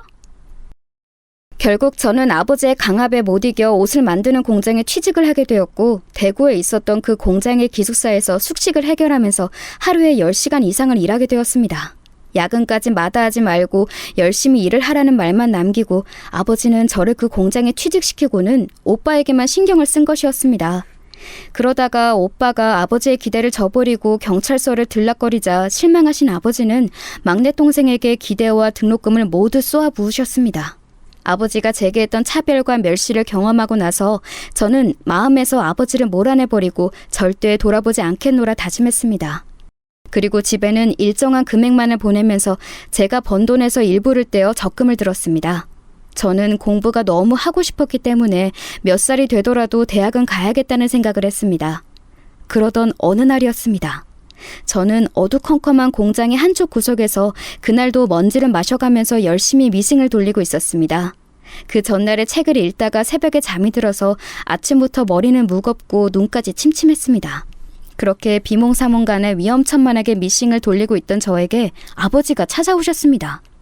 저는 갑자기 찾아온 아버지가 반갑다기보다는 겁이 났고 만나고 싶지 않았습니다. 그런 날은 꼭 돈을 요구하시거나 돈이 될 만한 것은 무엇이든 저에게서 빼앗아 가시곤 했던 안 좋은 경험 때문이었습니다. 그러나 아버지는 그런 제 마음을 전혀 싹 무시하셨던 건지 제 얼굴을 보자마자 싱글벙글 웃으면서 저한테 물으시는 것이었습니다. 일은 잘하고 있냐? 어디 아픈 곳은 없고? 무슨 일이신데요? 또 돈 달라고 오신 건가요? 무슨 그런 섭섭한 말을 하냐? 이제까지 이 애비가 너한테 돈만 가져가는 악덕 빅쟁이였냐? 너는 도대체 나를 어떻게 생각하는 거야? 그래도 나는 애비 노릇한다고 너한테 좋은 혼처 자리 소개해주려고 왔건만. 이래서 딸년들은 걷어 키워봤자 아무 쓸모가 없다는 거다. 아버지는 퉁명스럽게 받아치는 제 태도가 마음에 들지 않으셨는지 여느 때와 마찬가지로 눈에 힘을 주고 한바탕 잔소리를 쏟아내셨습니다. 그러나 저는 아버지가 가지고 온 소식도 관심이 없었고 지긋지긋하게 저를 괴롭혀대는 아버지 얼굴도 보고 싶지 않았습니다. 저는 어두운 얼굴로 아버지에게 요청했습니다. 그만 가주세요. 아버지가 원하는 혼처 따위는 관심 없어요. 저 이제 21살이에요. 결혼할 생각도 없고 지금은 아버지가 그저 제 돈만 안 뺏어 가셨으면 하는 바람밖에 없으니까요. 그럼 안녕히 가세요. 제가 냉정하게 말하며 일어나려고 몸을 일으키자 아버지가 제 팔을 확 잡으면서 강제로 다시 끌어다 의자에 앉혔습니다. 그리고는 마치 으르렁대듯이 저에게 말씀하셨습니다. 네 년이 무슨 권리로 이 애비한테 그런 소리를 해? 감히 애비 말을 안 듣다니 정신이 빠진 거야? 이제껏 먹여주고 키워줬더니 은혜를 원수로 갚으려는 거냐? 이 남자는 건실한 사람이니까 군소리하지 말고 시집갈 준비나 해. 저는 피폐해질 대로 피폐해진 메마른 감정으로 아버지를 대했다고 생각했는데 그때는 무슨 악에 바쳤었는지 잡힌 제 팔을 힘껏 뿌리치고 휴게실을 뛰쳐나가 버렸습니다. 그리고는 저를 쫓아오시는 아버지의 면전에 대고 분노에 차서 크게 소리를 질렀습니다. 아버지가 무슨 권리로 저한테 시집가는 것을 강요하세요? 그럴 권리가 아버지에게는 없어요. 가세요. 그리고 저 다시는 찾아오지 마세요. 저년이 너 거기 안 서? 잡히면 죽여버릴 줄 알아 이 배은망덕한 년아. 아버지는 마치 지옥에서 온 저승사자처럼 저희 뒤를 쫓아 달리셨습니다. 저는 덜덜 떨면서 아버지를 피해 공장을 뛰쳐나왔습니다. 그리고 사거리에서 택시를 타고 바로 시외버스 터미널로 가서 가지고 있던 돈을 탈탈 털어 서울로 도망쳤습니다. 그렇게 저희 서울 생활은 시작되었던 것이었습니다. 서울로 도망친 저는 달동네에 방을 한 칸 얻고 서울에서 식당 설거지부터 건물 청소까지 온갖 허드렛 일을 해서 돈을 벌었습니다. 혼자 살면서 고등학교밖에 안 나온 여자가 할 수 있는 일은 그리 많지 않았기에 저는 닥치는 대로 뭐라도 해서 악착같이 돈을 모았습니다. 그러다가 가라오케 주점을 운영하던 그 여자를 만났습니다. 처음에는 그 가라오케 주점을 청소하는 일을 했었던 저는 그녀를 언니라고 부르며 잘 따랐고 그 여자도 가난한 저에게 공짜 밥과 지낼 잠자리를 주었습니다. 자기는 왜 이렇게 악착같이 일을 하니? 젊으면 다시 안 돌아와. 젊을 때 놀아봐야 하는데. 여기서 일해볼래? 청소 말고 내가 여기 맡아서 관리해줄 사람 찾고 있는데. 제가 여기서 일해도 될까요? 그런데 전 노래도 못하고 술 따르는 여자가 될 생각은 없어요. 그때는 가라오케 주점에 술 따르는 여자들이 있어서 남자들이 단체로 회사에서 회식이라도 오면 같이 노래 불러주며 분위기도 띄우고 2차도 나가는 여자들이 많았습니다. 그런 여자들은 남자들과 나가면 대부분 불륜이나 몸을 파는 일을 한다고 알고 있었기 때문에 저는 아무리 돈이 궁해도 그런 일은 하고 싶지 않았습니다. 그 이야기를 하자 그 여자는 입맛을 다시더니 제 촌티나는 옷차림을 보고 한숨을 푹 쉬었습니다. 아휴, 그래. 자기는 그런 일 하기엔 조금 촌티는 난다. 몸매 잘 빠지고 키도 큰 것도 아니니까 이 가게 맡아서 경영하고 한 달에 한 번씩 나 만나서 보고만 해주면 돼. 자기 마음대로 경영하고 매달 입금만 잘해주면 난 상관없어. 어때? 해볼래? 예, 그렇다면 할게요. 저는 너무 감사하죠. 저는 사장님의 솔깃한 제안에 기쁘게 그러겠다고 했습니다. 그도 그럴 것이 다른 곳에서 일을 안 해도 거의 제가 뛰던 서너 군데 알바비와 같은 월급을 받을 수 있었고 숙식도 제공이 된다고 하니 얼마나 좋은 조건인가요? 아무리 달동네 방 한 칸이어도 보증금과 다달이 들어가는 월세는 아낄수록 좋잖아요. 저는 방 보증금을 빼서 도로 제 통장에 넣고 주점에 딸린 방으로 이사를 들어왔습니다. 사장님은 가라오케 주점 하나와 룸살롱도 하나 경영하는 서울에서 나름 성공한 큰손이었습니다. 저는 사장님의 요청에 따라 가라오케 주점을 거의 제가 경영하다시피 하는 위치에까지 올랐습니다. 매달 가라오케 주점의 수익을 정산해서 그녀에게 입금해주고 가게도 관리하면서 도우미들도 뽑는 등 젊은 나이에 사장으로서 할 일을 다 했습니다. 그렇게 서울 생활 3년 만에 저는 아끼고 아껴서 돈 5천만 원을 모았습니다. 그 돈으로 서울 외곽에 빌라를 한 채 사서 저는 그 집을 월세로 내놓아 다달이 35만 원의 불로소득을 받게 되었습니다. 제가 그 집을 계약하던 날 사장님에게 동행을 부탁하자 사장님은 놀란 눈치였습니다. 어머, 벌써? 여기서 일한 지 얼마나 됐다고 집 장사를 다 하고. 기집애 능력도 좋다. 너처럼 악착 같은 애는 처음 본다. 젊을 때 경험은 많을수록 좋다고 언니가 말했잖아. 한 살이라도 젊을 때 놀아야 된다고. 나이 더 먹으면 연애도 못해. 얼른 연애 좀 해, 기집애야. 언니, 전 그럴 시간이 없어요. 쓸데없는 일에 청춘을 낭비할 순 없어요. 공부를 하고 싶거든요.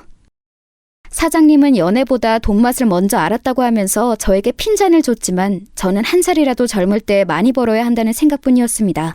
제 한 몸이야 가라오케 주점 안에 딸린 방 한 칸으로 충분했기에 저를 위해 집을 구하거나 돈을 쓴다는 생각은 감히 하지 않았습니다. 가라오케 주점에 와서 술을 마시고 몇 시간의 해방감을 위해 청춘을 낭비하는 제 또래의 대학생들을 보면서도 하나도 부럽다는 생각이 들지 않았습니다. 저는 목표를 가지고 있었기 때문이었습니다.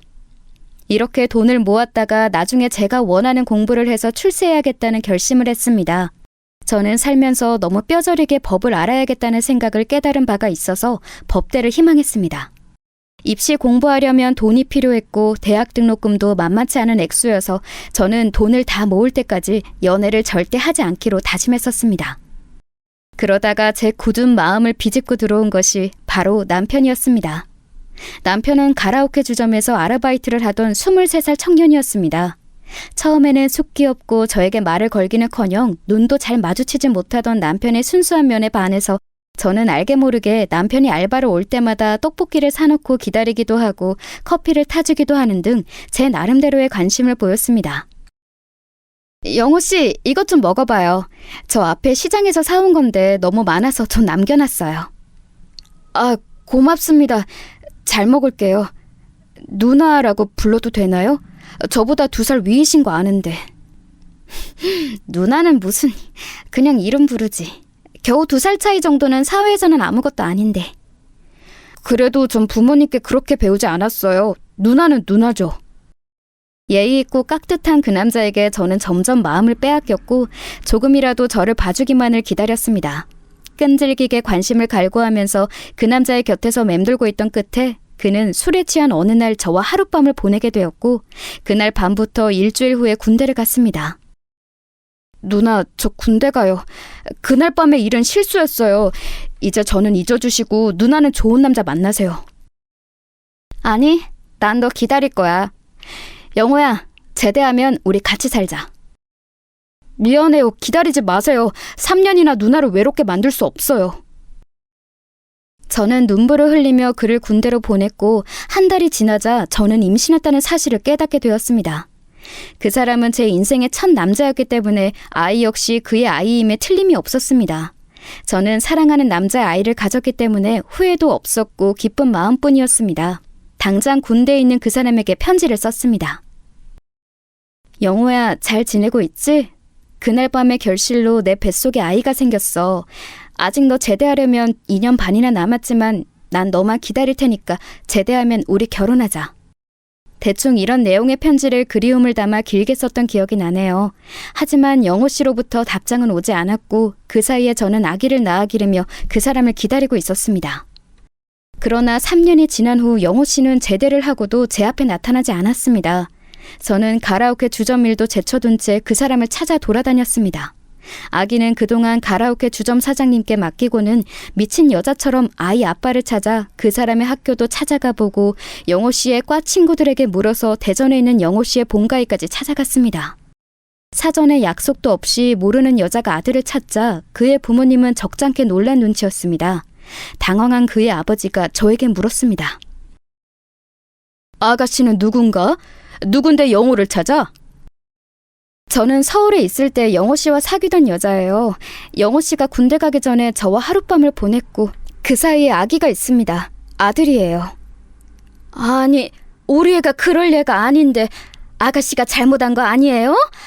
내가 아가씨 말을 어떻게 믿어? 설령 아가씨가 애를 낳았더라도 그 애가 우리 영호 애기라고 내가 어떻게 믿겠어? 우리 영호 행실 바른 아이야. 그러니까 영호 찾을 생각하지 마요. 그의 어머니가 단호하게 말씀하셨습니다. 저는 이렇게 꺼내고 싶진 않았지만 가지고 다니던 우리 아들의 사진을 꺼내 그의 부모님께 보여주었습니다. 그 사진을 본 부모님은 기가 막히셨는지 말문이 턱 막혀버리신 듯 했습니다. 그도 그럴 것이 제 아들과 영호 씨는 누가 봐도 딱 부자지간이라 말할 수 있을 정도로 똑 닮았거든요. 이건 내가 뭐라고 할 수가 없겠네. 우리 영호 어릴 적 사진이랑 너무 똑같아. 그런데 아가씨 어떡하지? 우리 영호는 지금 집에 없는데. 그의 어머니의 말은 제게 청천벽력 같은 충격이었습니다. 저는 이 말도 안 되는 소식에 다리 힘이 풀려 그 자리에 스르르 주저앉았습니다. 어디로 갔나요? 저 영호 씨 꼭 만나야 돼요. 제대하면 만나기로 약속했단 말이에요. 그 사람 어디 갔어요? 제 눈에서 하염없이 눈물이 흘러나왔습니다. 그런 저의 초췌한 모습을 보던 영호 씨의 아버지는 측은한 마음을 느껴서인지 제 거취를 물어보셨습니다. 우리 영호 중국으로 유학 갔어. 2년 후에나 돌아올 텐데 그동안 지낼 곳은 있나? 학생도 아닌 것 같고 나이도 지긋한 처자 같은데 설마 집도 없겠어요? 설마 당신 이 여자 같이 끼고 살 생각은 아니겠죠? 아니 그래도 우리 손주 낳은 애잖아. 인도적으로도 우리가 거둬야지. 우리 영호 핏줄이면 우리 핏줄인데. 아버님 정말 그렇게 해도 될까요? 저는 부모님도 없고 이 세상에 오직 저 혼자뿐이거든요. 의지할 수 있는 어른이 필요해요. 우리 아기를 위해서도 할아버지 할머니의 애정이 필요하고요. 제가 여기 들어와서 살아도 될까요? 저는 최대한 불쌍한 척을 해야 했기에 멀쩡히 살아있는 부모님을 없다고 속이고 저를 고아로 만들었습니다. 지금에서는 그 말을 후회하지만 그때는 다른 방법이 없어 보였습니다. 제 부모님은 제가 서울로 도망친 후 한 번도 내려가지도 않고 두 분도 저를 찾지 않았으니 이미 죽은 사람들이나 다름없었고 저는 그만큼 절박한 상황이었으니까요. 결국 영호 씨의 부모님은 저에게 대전의 본가로 내려오라고 하셨고 영호 씨가 쓰던 방을 제가 살 수 있도록 내주셨습니다. 저는 그 길로 서울로 올라가 가라오케 주점 사장님과 눈물의 이별을 했습니다. 아유, 너 없으면 이 가라오케 좀 관리는 어떻게 하니? 너만큼 일을 잘하는 애를 찾기는 힘들 것 같은데. 그리고 영호라는 그놈 나는 별로인 것 같던데. 네가 정말 믿을 수 있는 놈이야? 언니, 저 영호 씨 사랑해요. 그 사람 마음이라도 잡으려면 그 사람 가족 곁에 있어야 해요. 갑자기 그만두게 되어서 죄송해요. 하지만 저 이번 기회를 놓칠 수 없어요. 서울에 있던 빌라를 제외한 모든 재산을 팔아서 통장에 넣어놓고 저는 얼마 안 되는 짐을 가지고 아기와 함께 영호 씨의 집으로 들어갔습니다. 그의 아버지는 저와 제 아들에게 잘해주셨지만 어머니는 저를 탐탁지 않은 눈으로 보시면서 틈만 나면 구박하시기 바빴습니다. 영호 씨가 돌아올 때까지 저는 그 집의 가정부처럼 일하는 며느리 역할이었습니다. 예, 국 맛이 이게 뭐니? 너 밥 해본 적 없어? 너무 짜고 시잖아.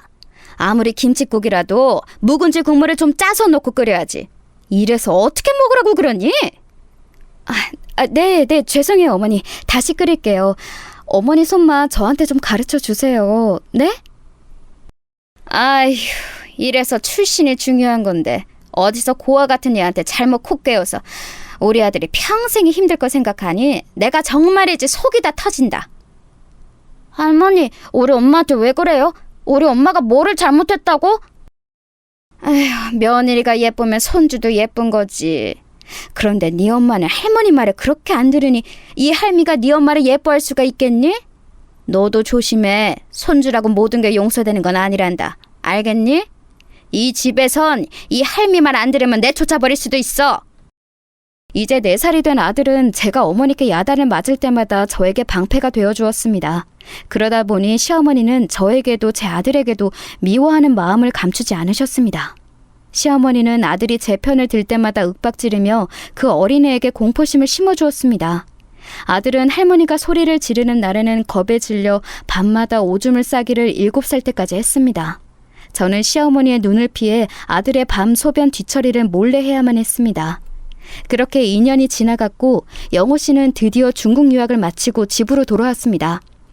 저는 그가 집에 오던 날을 잊을 수가 없습니다. 영호 씨는 집에 오자마자 제가 달려가 그에게 안기자 유령이라도 본 양 질겁하면서 뒤로 물러났던 것입니다. 어머니, 아버지, 이 누나는 왜 여기에... 도대체 여기는 어떻게 알고 찾아온 거예요? 영호야, 이 애가 네 아이야.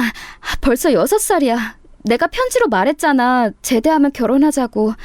이렇게 애 생겼고 이만큼 컸는데 나를 책임도 안 지려고 했니? 이 애 당신 아들이란 말이야. 아니, 그러면 우리 아들이랑 합의도 안 한 상태에서 저 애를 낳고 길렀단 말이야? 사실은 너희 둘 다 결혼 약속도 안 한 상태라는 말이니? 어쩌면 그렇게 나를 감쪽같이 속일 수가 있어? 저 불려우 같은 계집이.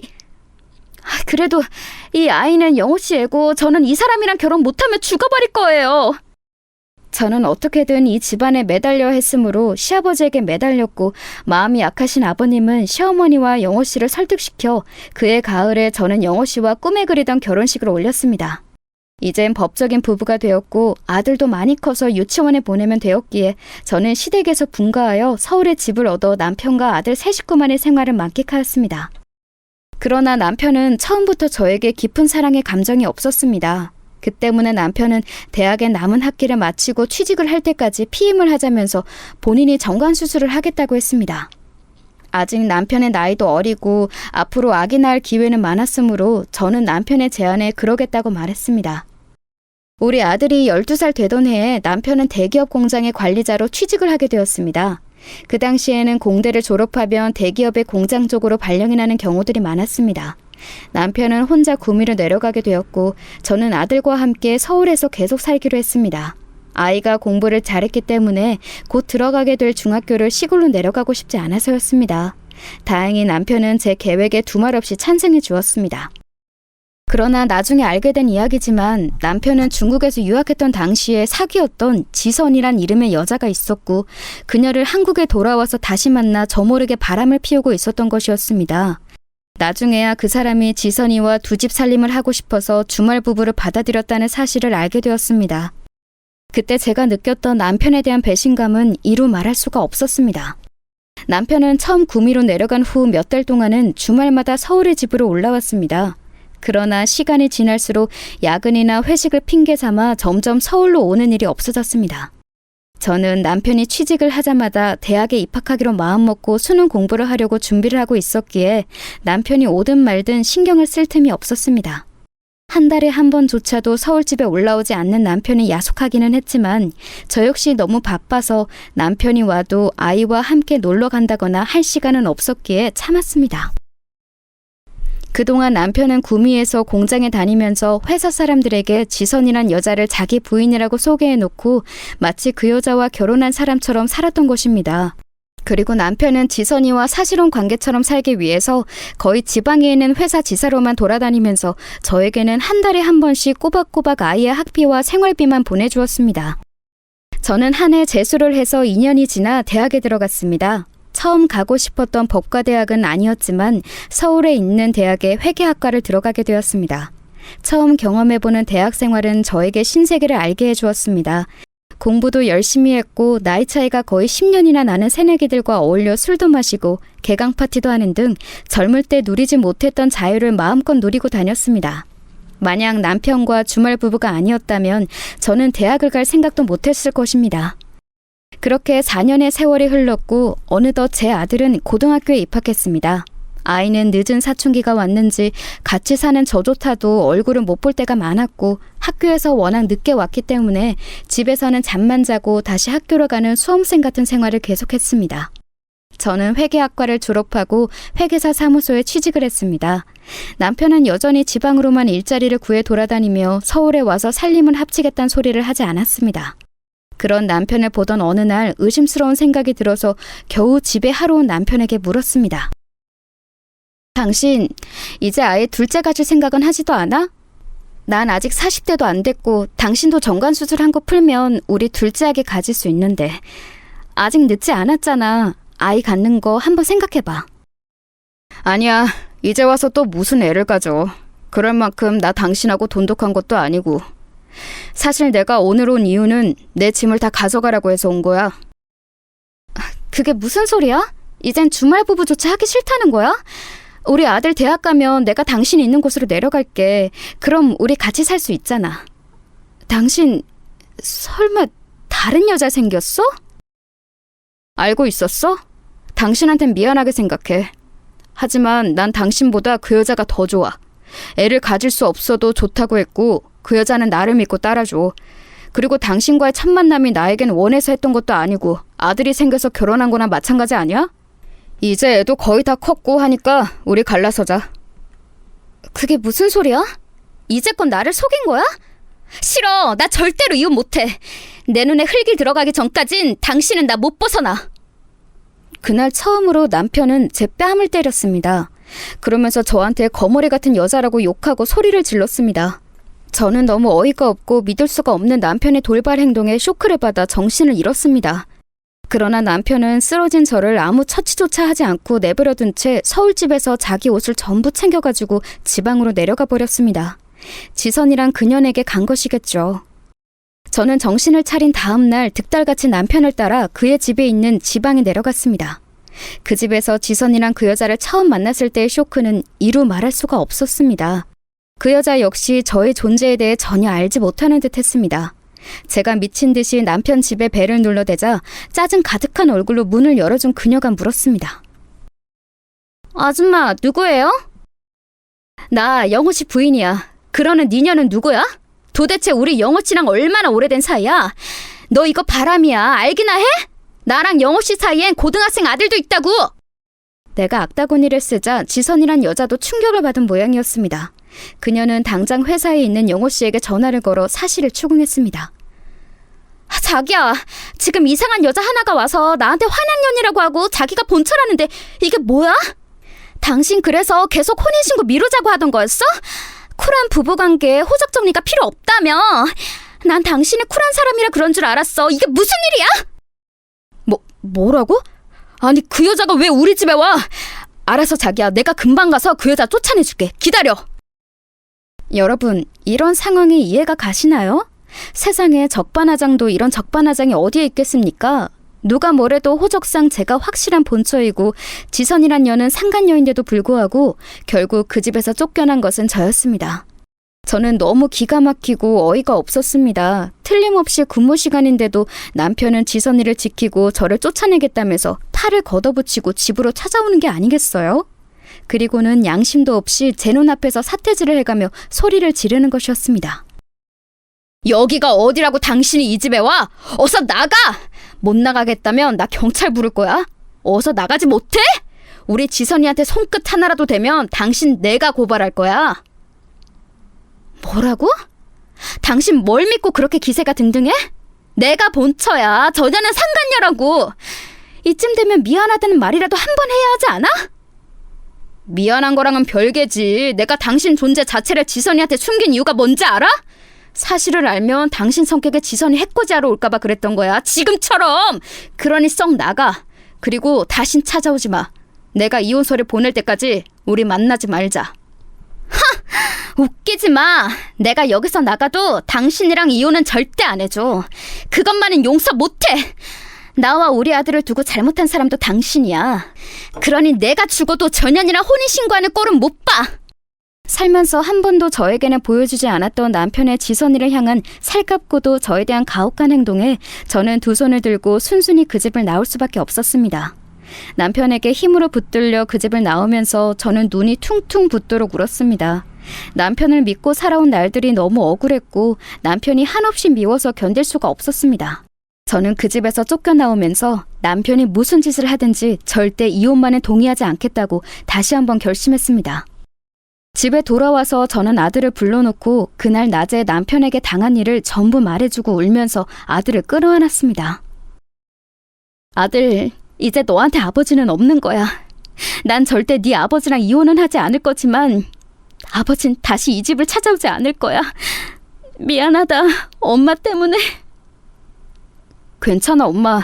나 그 사람이 아버지라는 걸 실감 못하고 살았어. 있던 없던 별로 나한테는 상관없어. 그것보다 난 엄마만 옆에 있으면 돼. 이런 일이 있다고 실망하지 말고 우리 둘이서라도 잘 살아가면 돼요, 엄마. 아들은 제 말을 듣고는 오히려 저를 위로해주는 것이 아니겠어요?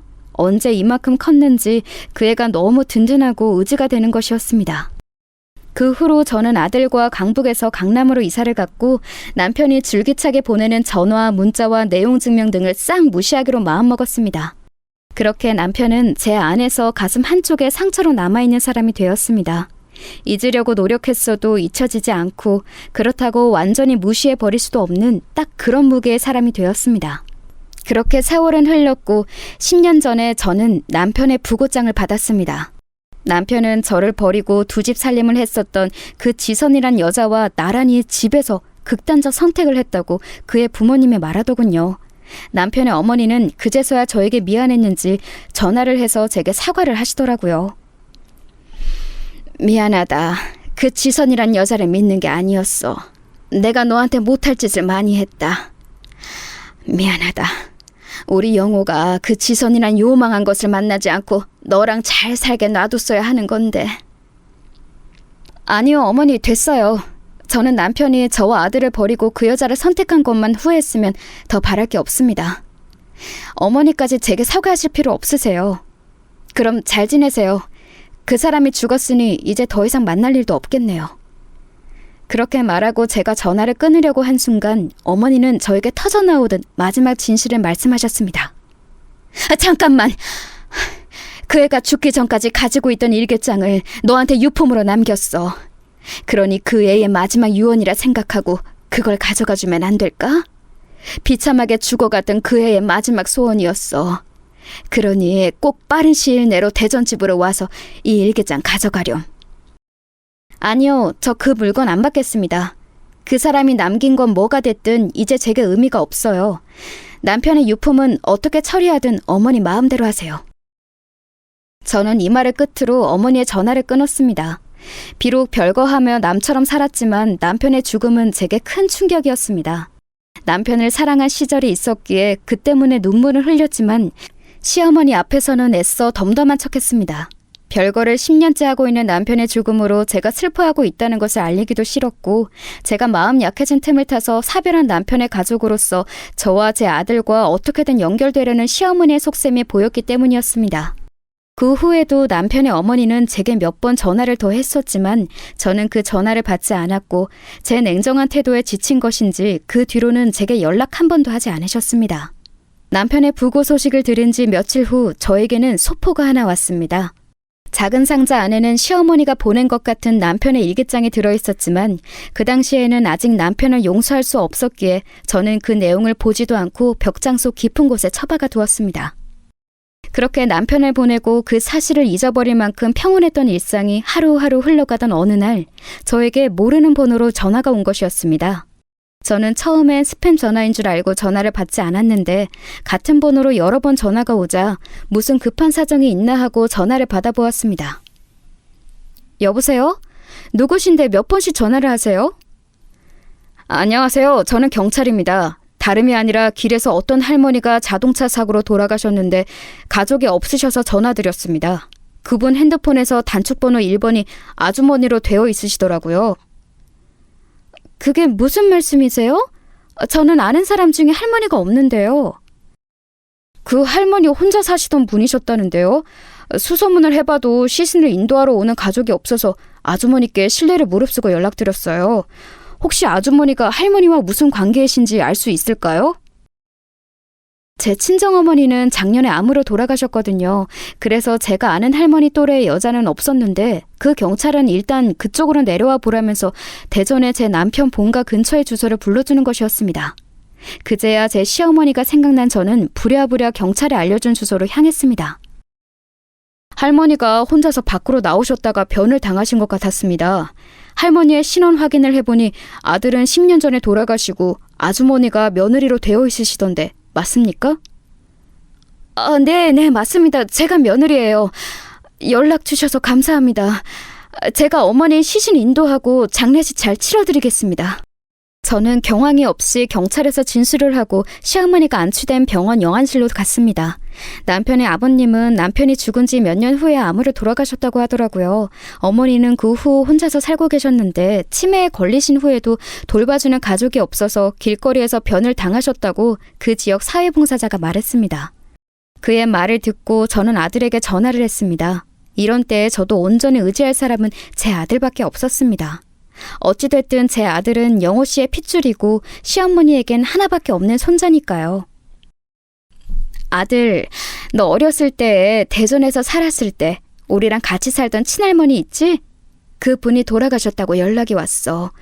네가 그분 손자이니까 상주 노릇을 해야 할 것 같구나. 엄마 혼자서 장례 치르기는 힘들고 그러니 바로 내려와 주렴. 네, 그 할머니 생각하면 엄마 괴롭히고 못된 말만 하셨던 분이었지만 그래도 돌아가셨다니 슬프네요. 지금 바로 내려갈게요. 저는 아들을 기다리며 어머니의 장례 준비를 했습니다. 아들도 어렸을 때는 그렇게 무서웠던 할머니였지만 돌아가셨다고 하니 슬퍼하며 상주로서 든든히 장례식장을 지켜주었습니다. 그렇게 사흘 동안 조촐한 장례를 치르고 서울집으로 올라온 저는 그 작은 소포에 담긴 일기장이 갑자기 생각났습니다. 언젠가 어머니께서 제게 얘기했던 남편이 남긴 유품이 확실해 보였습니다. 저는 급히 벽장을 뒤져서 남편이 남긴 낡은 일기장을 찾아냈고 한 장 한 장 넘겨가며 읽어보았습니다. 그러다가 저는 눈이 튀어나올 만큼 놀랐습니다. 그 일기장에는 지선이란 여자가 다른 남자와 바람이 났고 그것을 알게 된 남편이 괴로워하다 결국 두 사람이 나란히 세상을 등지게 된 사건의 전말이 들어있었습니다. 남편은 매일 일기를 꼼꼼히 남기지는 않았지만 일기장의 차원 부분에는 상간녀 지선이와 행복하게 살았다는 내용이 묘사되어 있었습니다. 그 부분을 읽으면서 저는 분노로 새삼스레 주먹을 불끈 쥐었습니다. 지선이를 옹호하며 저를 때려서 내쫓던 남편의 마지막 모습이 생생하게 다시 기억이 났기 때문이었습니다. 그러다가 일기장의 내용이 점점 부정적인 말들로 변해간 것은 남편이 죽기 1년 전쯤, 즉 지금으로부터 11년 전이었습니다. 남편은 어느 날 우연히 지선이 남편을 배신하고 바람을 피우고 있음을 알게 되었다고 일기장에는 적혀 있습니다. 아무래도 지선이가 나 몰래 다른 놈을 만나고 있는 것 같다는 의심을 지울 수가 없다. 사랑하는 여자를 의심해 하다니 죽기보다 괴롭지만 그보다도 내 옆에 잠들어 있는 지선이가 너무나도 밉고 가증스럽게 느껴진다. 내일은 흥신소에 의뢰해서 지선이가 만나는 놈이 정확히 어떤 놈인지 알아봐야겠다. 그 놈의 납작을 정확히 보지 않고는 도저히 견딜 수가 없다. 저는 남편의 일기장을 읽다가 소스라치게 놀랐고 역겨운 구토가 올라오는 것을 참을 수가 없었습니다. 그 나쁜 년은 남의 남편을 빼앗아갔으며 끝까지 잘 지낼 것이지 결국은 제 남편도 배신하고 바람을 피운 것이었습니다. 저는 얼른 다음 페이지를 펼쳐 읽어보았습니다. 남편의 분노가 생생히 느껴지는 구절이었습니다. 지선이가 몰래 만나고 있는 놈이 누구인지 알았다. 나보다 훨씬 못생기고 직업도 별 볼 일 없는 놈이다. 그러나 지선이가 나랑 있을 때와는 다르게 그놈에게 보여주는 눈빛은 정말 사랑에 빠진 여자의 그것이다. 나는 이 눈빛을 안다. 바로 내 전 아내가 내게 보였던 눈빛이었으니까. 내가 더 이상 세상을 살아갈 필요가 있을까?